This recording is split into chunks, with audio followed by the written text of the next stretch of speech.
well, PNC looking to turn it around, but once again taking a nice victory lap here as he goes up against Fr0zen. This will be our featured match of the day. So check out the players had to say about each other before we get into our first match here. My name is Francisco Fr0zen, and my battle tag is PNC. Beating Grandmasters for me means that all the hard work that I put in last years and all the time that I spent in the game is paying off, so very happy about it. My favorite thing about Grandmasters would be that I get a chance to prove myself like on the big stage. And least favorite thing, I would say playing Control Warrior Mirrors. I'm looking forward to that. Hello, my name is Fr0zen. I play for Team Liquid. When buffs or nerfs happen, or even rotations, that's where I'm at my strongest because I'm able to come up with a good deck list and refine decks extremely quickly. I think I have a pretty good read on most opponents, where doing so allows me to be less exploitable. And I also try to not put myself in a situation where I have to play a single deck a week and try to maybe even coin flip between decks just to be more unexploitable. What makes me unique as a player, I would say, is just bringing very complicated decks to tournament, like mostly combo decks that people usually don't play, and just do well with it. I also think that PNC is very average, an average player of the pack, and very prone to making mistakes under pressure. I think I saw him in Group A being the most shaky in terms of gameplay. Yeah, I hope he'll be able to pick it up in the next season. When I'm not traveling for events, when I'm at home, usually play a lot of Hearthstone. And I try to take the weekends off so I can enjoy different stuff. But yeah, during the weeks, mostly just wake up, play Hearthstone, just Hearthstone and Hearthstone. My personal goals this year will be to earn as much money as I can, of course. And yeah, just improve as a player and play the best I can. So what drives me to become a Hearthstone player is that I am extremely competitive in all sports throughout my life. I've always tried to be the best and do whatever it takes. Hard work, a lot of practice. I think that's what really translates in Hearthstone as well.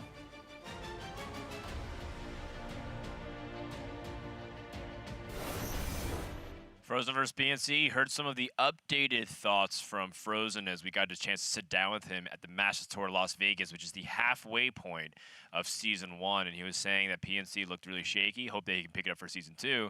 But he picked it up this season, and he wrapped it up with what seems like almost a string of non-stop victories. I believe PNC lost once or twice in the past few weeks, but has kind of been unstoppable since.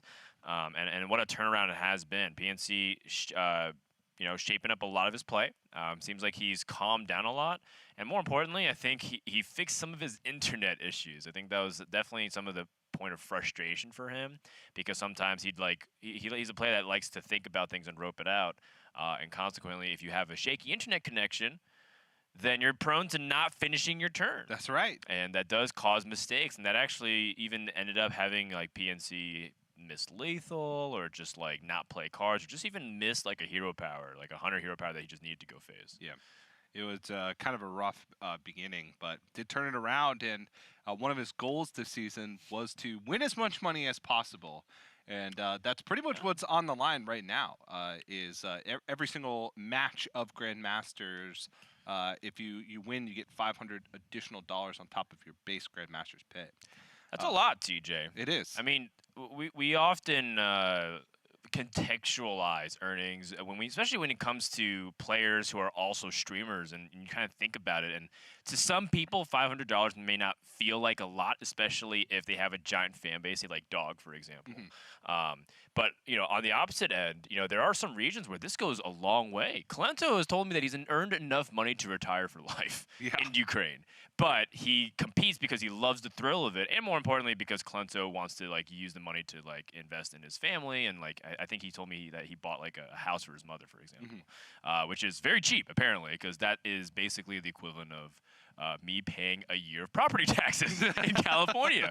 So it just goes to show you that like some players, their priorities are very different. Some players are like, I really want to compete, but for some players like PNC in less affluent areas like Argentina compared to America, or specifically Southern California, $500 is a lot. Yeah. So for them, they care a lot about just even winning the match, even though playoffs have already been decided, TJ. Yeah, and I think for PNC, it's also a little bit of pride, right? Like, right now, he's kind of in this ambiguous state of players that are watching from home saying, well, he's tied with everybody else, so he's not performing that much better.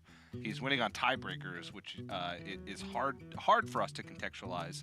But if he wins this one, there's no question about it. He just has a pure better record. Yes, if he wins this one, he will just have a better record, guaranteed than everybody else, since the other players that are competing for those playoff slots wouldn't be able to catch him in wins. Right. And that would feel good. You know, for if I was in his shoes and I was a player, I would want to have that first place by a full game advantage. Or have the third place by full game advantage. Like, make no mistake about it, right? Yeah, and exactly. And in fact, it might even give the players below him some relief too. Strife Crow, Muzzy, and Amnesiac, who are all like super close behind the standings. It'll make them feel like, you know what, he had a better record anyways, so it's okay. Yeah. So, PNC could help a lot of people here, but then Fr0zen, I kind of want him to win because he's on my fantasy team. And I've been crushing it this season because I somehow picked 4 like division leaders. I have Fr0zen, who's topping at Division A. I have Alutimo and Surrender, who are 1 and 2 in the Division A, Division Pacific. And I picked Fino, and Fino's killing in Europe too. So pretty good stuff overall, and I'm proud of those guys' performance. Obviously, it's not about me at all. These guys did 100% of the legwork. No, it's about you. But I like to take credit for all of their success. As we should, as commentators. More specifically, I inherited the Kibler blessing because, every season there has to be one caster that looks like a genius, and this season is mine, which apparently to most other casters, they don't care. Yeah, I look like a genius one season, and that was the season that Killin' All Day finally qualified for a championship. But if you do the same thing over and over again, eventually you're going to have success. Yeah, stop clock is right twice a day. Yeah. But let's get into the game. And Cycle Mage for PNC versus the very interesting Bomb Warrior from Fr0zen, which has a lot more control tools than Bomb Warrior traditionally has, a lot of one-ups. But right off the bat, incredible starts for both players. PNC has Coin, important, has Arcane Intellect and Luna's Pocket Galaxy, which are, I think, 2 highest win rate cards overall in the deck, especially maybe with a Mountain Giant to help things out. But Fr0zen has a curve of his own. Yes, so the Luna's Pocket Galaxy is really powerful with the understanding that you have the time and luxury to play it. When you do not, that's when it becomes quite fearsome. Coin into Stargazer Luna to be able to get some board presence. This is an interesting decision point for Fr0zen. He has 3 3-mana minions that he can choose from, and they all have merit. Snip Snap, of course, is the most immediate pressure, but Clockwork Goblin is like the hardest minion to just play and have impact moving forward. And then Augmented Elec has the most stats for the immediate board presence. Yeah. Judging by his hand, though, his play next turn is pretty much always Militia Commander. There's small chance that changes if he needs to trade over something with the Saturnium Rover by using Snip Snap for the Magnetic. Oh, ooh, good draw here for PNC. Yeah. But yeah, the more mechs on the board, the better it is for Snip Snap, but you could be right. Like, Militia Commander might be the 4/5, and then Clockwork Goblin, Snip Snap is a guaranteed 6. Plus, Augmented Elec does have the most stats on the board immediately, which makes it difficult for Mage to remove unless PNC somehow found his Frostbolt. Snap Freeze, Counterspell, Mirror Entity. So Snap Freeze is removal, and generally big target removal isn't nearly as important against Warrior, considering unless they magnetize, there really aren't huge minions. Yeah. Mirror Entity is very easy for your opponent to play around if they pick up Town Cry and other things, so I think Counterspell has the most utility. Yeah. Counterspell, especially since a lot of Warrior spells are very high impact, like Execute, Shield Slam, Brawl. Usually can get a lot of work. But PNC was able to find the Ray of Frost, which did allow him to kill the augmented Elic. Right. And now this is kind of a little bit of a tougher situation. I was saying that Fr0zen's play next turn was almost always Militia Commander, but because it's a lot of that Battlecry damage is kind of wasted, he needs to hold on to those and put a 3-drop on the board to make sure that he can answer a Mountain Giant that would come down. Yeah, no, it's a really good point. And people might look at this mana inefficiency and say, well, you know, Fr0zen, if he was able to utilize this mana better, have a hero power, but I don't think the armor count really matters here. No, it does if you have like no removal in your hand except for a shield slam. But outside of that, it is, you know, pretty cool, boy. unimpactful. But I mean, PNC is giving up tempo in favor of pressure. He's going to spread out the snip snap too. I don't. Well, I don't think it's good to put it all on one target. He has seen one full Ray of Frost.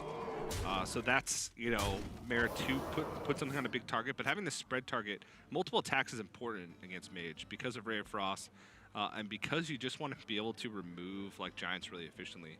Like one 7-attack minion is really awkward because it doesn't answer a Giant by itself. This 3-attack minion though, you can answer it with the Militia Commander, but PNC picks up 0 mana Mountain Giant.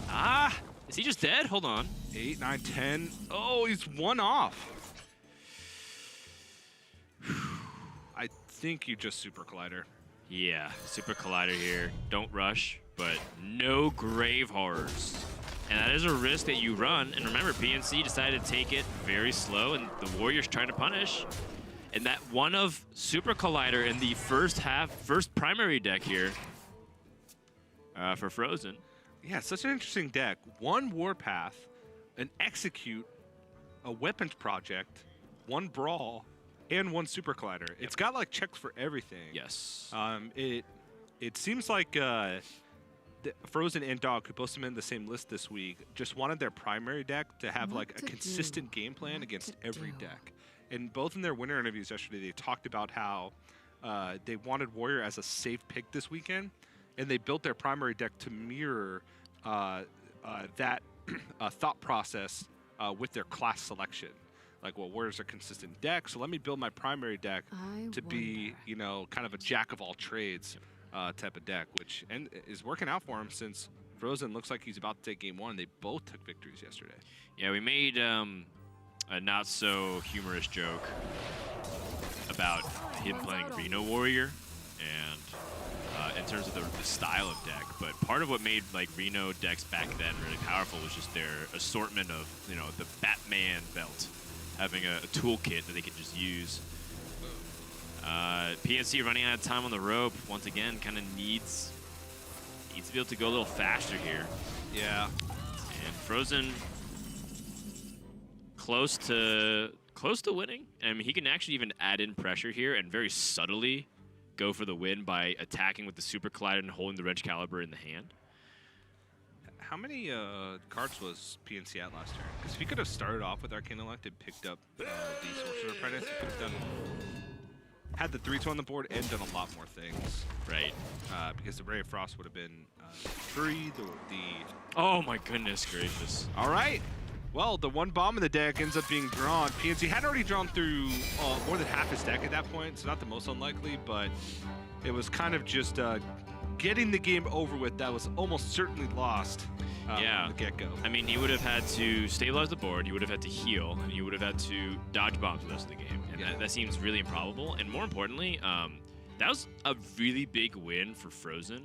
PNC was on the coin, had Luna's on 5, had Luna on 3 and 5 and drew cards, had a full hand, hit Mountain Giant, Conjurer's Calling, and yet the early game pressure, and more specifically, you see the impact of Warrior curving out with Snip Snap and how important it is to even just have 3 mana plays. Yep. This is a reason why I personally raise my eyebrow when people are playing like Bomb Warriors and they're cutting their 3 drops, because it is really important for you to have that early game tempo. So Fr0zen with a very good game 1 victory, but I feel like this was a deck building victory that kind of ended up lending itself to a snowball effect, and that's going to be a 1-0 lead for Fr0zen. We're going to take a break. When we come back, we're going to go into game number 2 of this best of 3 series, so don't go anywhere. We're just getting started with day number 2 here in the Hearthstone Grandmasters for Americas.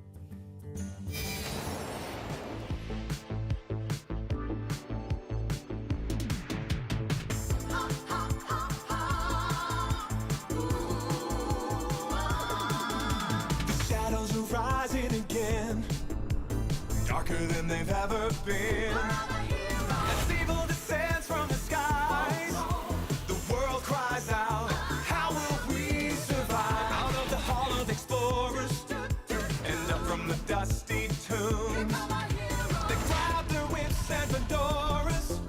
These legends of the past know exactly what to do. There might be magic monsters, mummies in the markets, and ancient mysticism.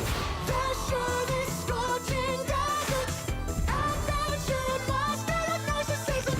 High stakes think annihilation, obliteration of civilization. Now is the time to be brave. Evil's come to enslave, but this league's gonna save the world.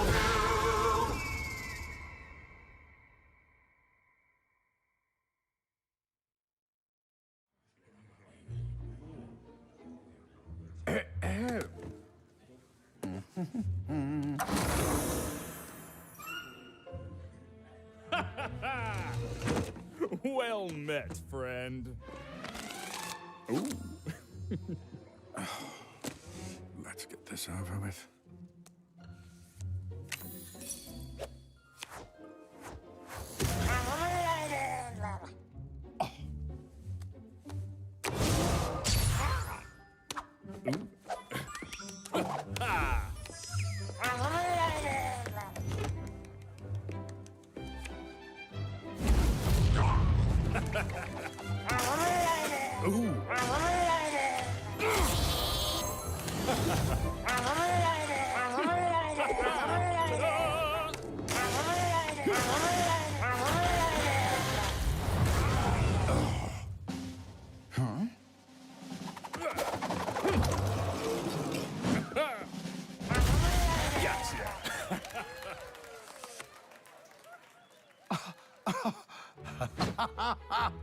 I win!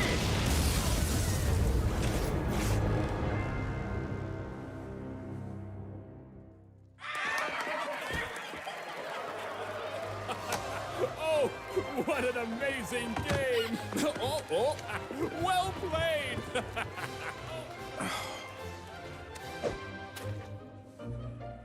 Here's to the winner.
Hearthstone Grandmasters continues in day number 2 of the final week of regular season play. Fr0zen versus PNC currently ongoing. Fr0zen with the crushing Game 1 victory, but I don't anticipate Game 2 and 3 being quite the same, although the result may end up being very similar, as Fr0zen is going to his tertiary deck, which is adding a Big Game Hunter, an Omega Devastator, a Brawl, a Super Collider, and Augmented Elic. All fantastic additions, and then consequently stripping himself of less useful cards like Weapons Project, Harrison Jones, Archivist Luciana.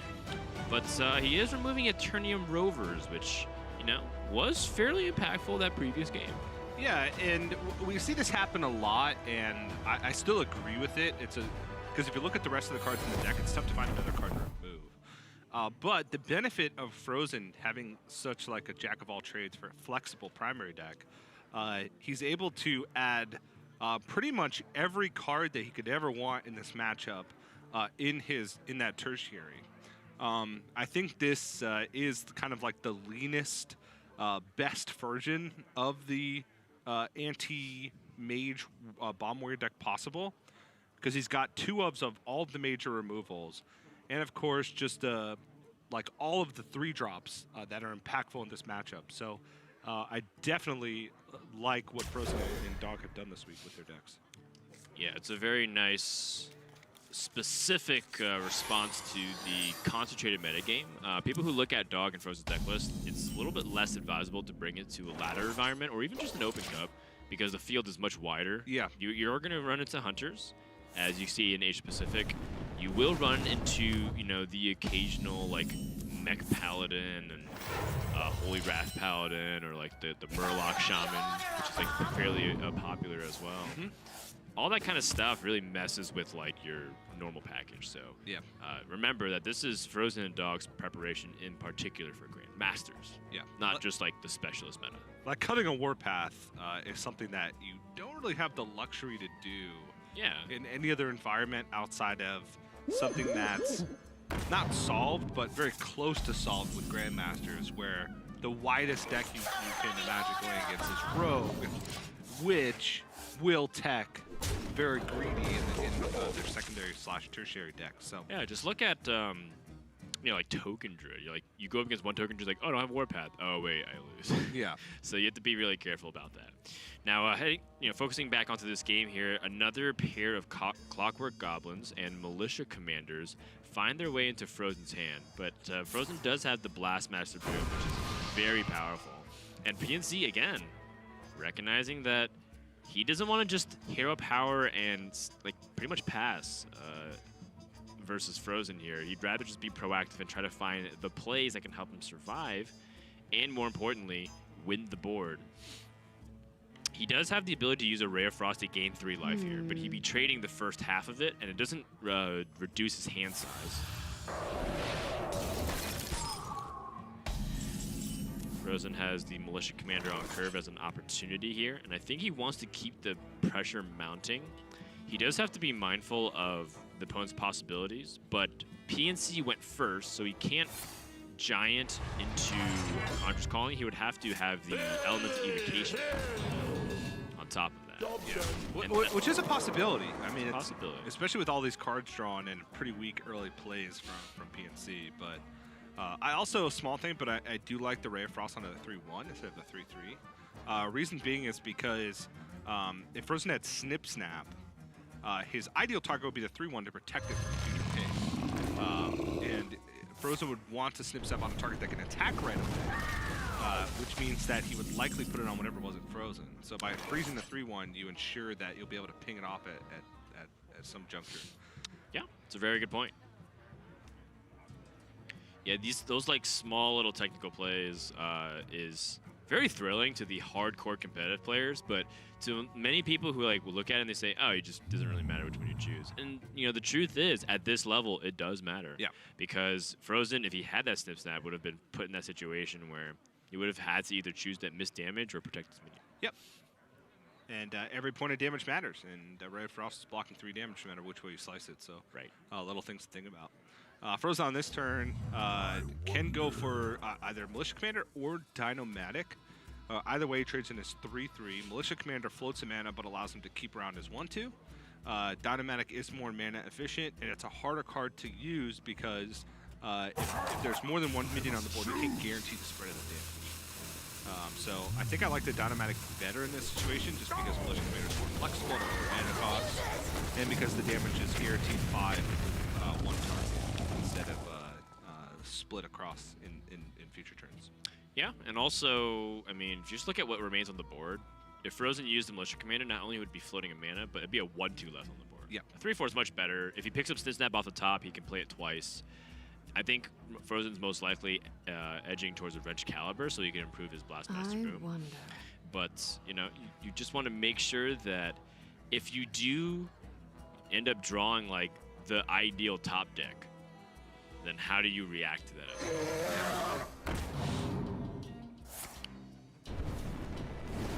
No freeze on this. PNC feels fairly safe so far. And now Fr0zen has the opportunity to go for that Wrench Caliber play. 3 bombs shuffled to the deck. Even if PNC draws 1, Fr0zen still has the follow-up swing. Yeah, has double brawl as well, which is pretty important because PNC's been holding on a lot of cards, even though he's used a giant. Always a potential for massive board generation from Cyclone Mage. And right now, I mean, he has Khadgar plus double Conjurer's Calling, but 4-drop is his most expensive minion. I honestly think at this point, because he doesn't have Mana Cyclone to go off with that, he can't afford to have too many dead turns because that's giving Fr0zen way too much initiative. So I think he has to go for either double Conjurer's Calling here on the 4-drop or Khadgar Conjurer's Calling to try and get something going. Other alternative is to go for Sorcerer's Apprentice plus Arcane Intellect and try and improve his plays for falling turns.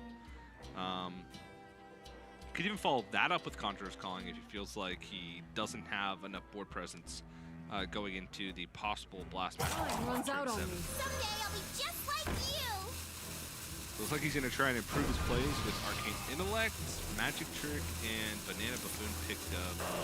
Yeah, I think he's also hoping for some Mana Cyclone to convert his hand into more useful plays, but Manas are still good.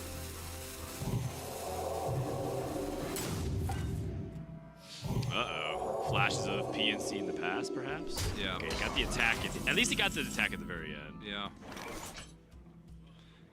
I like the bananas on the Sorcerer Apprentice. It plays around a couple things. Plays around the Warpath, being able to clear off both Banana Buffoon and Sorcerer Apprentice, as well as the weapon attack from the Wrench Caliber.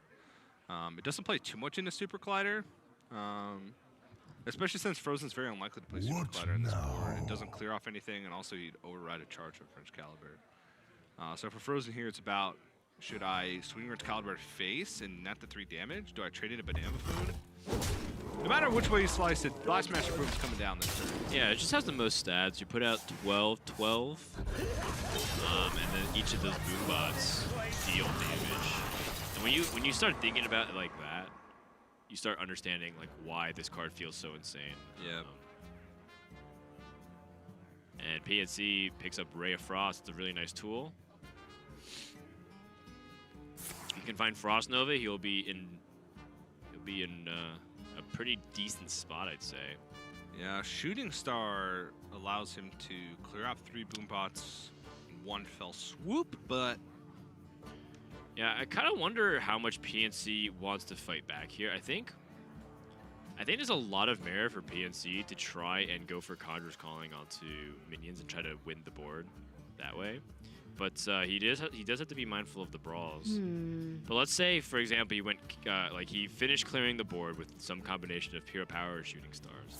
Then he can Khadgar and Conjurer's Calling and try to fight back with a lot of board presence. And if your opponent brawls, he's giving up his own Blast Master. yeah. Don't have time though.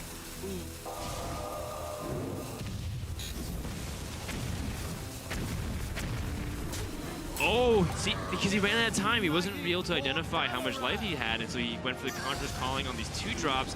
Did he even get the freeze on the 7/7? Everyone has demons. No. Uh-oh. Yeah, this is looking very poor for PNC. This is once again, Defend the gates. the old PNC's back, TJ. Now, granted, that's quite a difficult turn to navigate, but you have to go. You have to recognize what's your possible strongest play and just start making action, especially once the rope starts burning. And again, like you said, he's played PNC for quite a while. Now he's at 8 life. He floated 2 mana. He easily could have Ray of Frost. He could have bananaed the Twilight Drake to make sure that, or not make sure, but increases the chances to survive. Yeah, but I mean, there's a lot of like small things he could have done better too, which is I wonder. like sequencing to try and like optimize the trade. So yeah, 4 damage on the boom bot of the Mountain Giant, which is fine because he can Conjurer's Calling it. He can freeze. But kind of like we're talking about, this brawl is waiting, ready to go. Yeah, and right now there are 5 bombs in the deck, and after this brawl, there's very likely to be even more. So he can brawl, Even Augmented Elec can come down, but maybe likely to be Militia Commander to clean off whatever pops out. He just doesn't want Grey Board to survive. And yeah, that's not very threatening. Augmented Elec. Shuffle yet another bomb in. That's 7 bombs in the deck. Out of 20? Yeah, 21 even. 1 in 3 chance for a bomb to be drawn, and there it is. Wow, quick 2-0 here for Fr0zen, shutting down PNC, but it's okay. PNC's job is done. He's gotten to the playoffs. But playoffs PNC's got to look a lot better than what we just saw, TJ, because that was way sloppier than what we know he can do. Yeah, he kind of has to be counting his blessings there. 7-7 is one of the lower scores across every region that actually qualified to playoffs. Every other region has 8 wins as the threshold. It's because the top 2 players performed so well; they were beating all of the bottom half of the standings, which meant that we had the possibility for a 5-way tie at 6 wins. So a player with 6 wins would have qualified for playoffs, which would have been insane. But yeah, got to step it up a little bit come playoff time. He's got a week to prep and a week to kind of set his sights on a spot in the global finals. Gotcha. All right, let's check in with Fr0zen to see how he's feeling about everything. Fr0zen, you there? Yo, what's up? Nice. So nice and easy, quick and clean on your side at least. Looks kind of sloppy on PNC's end for a few turns there. I mean, I guess, do you have any thoughts on that matchup? It looks pretty straightforward on our end. I like that.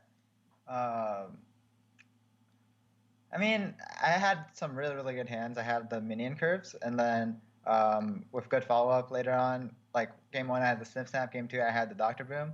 So when you have a really fast hand, and the mage can't really do anything about it since they have very low amounts of removal, and I'm glad that I didn't run cards like Omega, Assembly, stuff like that are pretty useless in this matchup as well, but I think it might be a struggle for Dog since he's playing against a more value-oriented deck later. Right. That makes sense. So, we talked a little bit about this deck list and how we felt like it was really good for GM, and we were kind of thinking that this would be a deck that you have to be very careful if you bring to, say, an Open Cup or like to a Masters Tour event. Do you kind of agree with that sentiment?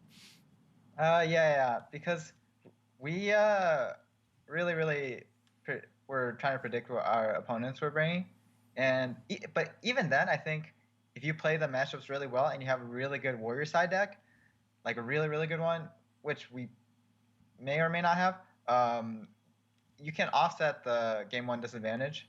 And there's also a lot of RNG that goes in that matchup when it goes to Louisiana. And there's also a good chance that you out-tempo smoke your opponents anyways. So I think the Omega assemblies don't do as much as like the detriment it is versus aggro decks. Gotcha. No, that makes a lot of sense. Next week's going to be playoffs. We view playoffs very similar to how we view like the championship that qualified for the World Championships in previous years. I know that you said that you do mostly the theory part of practicing. Is anything going to change going to the last week for yourself, or do you feel like you don't want to mess with the current formula of your success? Well, hopefully both me and Dogs get buys, and then we can work something out. But for the playoffs, we're definitely going to do a lot of testing, a lot of play testing, and because this matters more than everything. Like the amount of money or even value the playoffs is worth so much more than most of the season, and getting to the playoffs is just the first step. Okay, cool. I like that attitude. DJ, any questions for Fr0zen here? Yeah, so because there's only one spot in the global finals on the line, assuming you and Dog both get buys, it means that you're probably pretty likely to meet in the finals of the playoffs. Any thoughts on that in regards to like how much prep you guys are going to do with each other going to the playoff week? I think since we're on opposite sides of the bracket, it's okay if we bring same deck. And if we do meet in the finals, it'll be nice if we play a straight mirror. I think that's the best way to do it. Yeah, that's fair, and it'll be a nice bow to put on the fact that Team Liquid has absolutely dominated the field. But be setting up for a nice final, to say the least. Yeah. Lastly, I saw a Dog wearing the Avengers jersey. That was a cool Marvel X Liquid. Where's yours, man? I haven't seen. Wait, you I get was wearing it yesterday. He wore it yesterday. Wore it yesterday? Yeah. I thought it was Dog that was wearing it. Oh, they were both wearing it. They were both wearing it. Yeah. Oh, Yeah, we're matching. And today they're wearing the Zebra Team Liquid hoodies. I like it. Yeah, all planned. All right. Well, never mind then. I am stupid as usual. All right. Congratulations, Fr0zen. See you next week in playoffs. All right, see you guys. All right. So nice, quick and dry. Let's